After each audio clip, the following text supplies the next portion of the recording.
आप लोगों का स्वागत है मेरे न्यू आर्ट वीडियो में। आज हम लोग बनाने वाले हैं बेबी पांडा का ड्राइंग।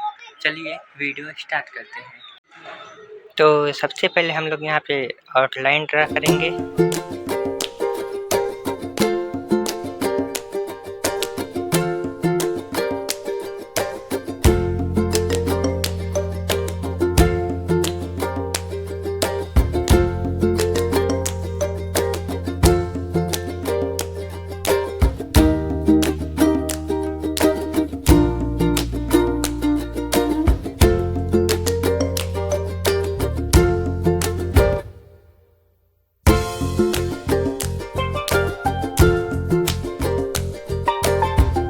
हमने आउटलाइन बना लिया है, अब इसको कलर करेंगे और कलर करने के लिए हम ये यूज़ करेंगे।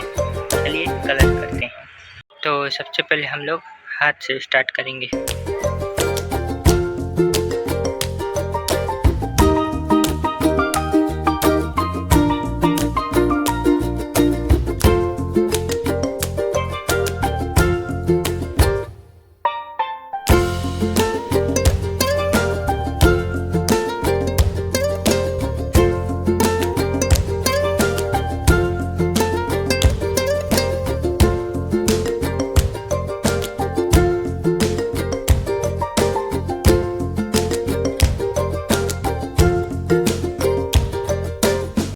हम लोग का ड्राइंग कंप्लीट हो चुका है। ये रहा आप लोगों के सामने। कैसा बना है कमेंट में ज़रूर बताएं और ऐसे ही इंटरेस्टिंग वीडियो देखने के लिए हमारे चैनल को सब्सक्राइब कर लें। धन्यवाद।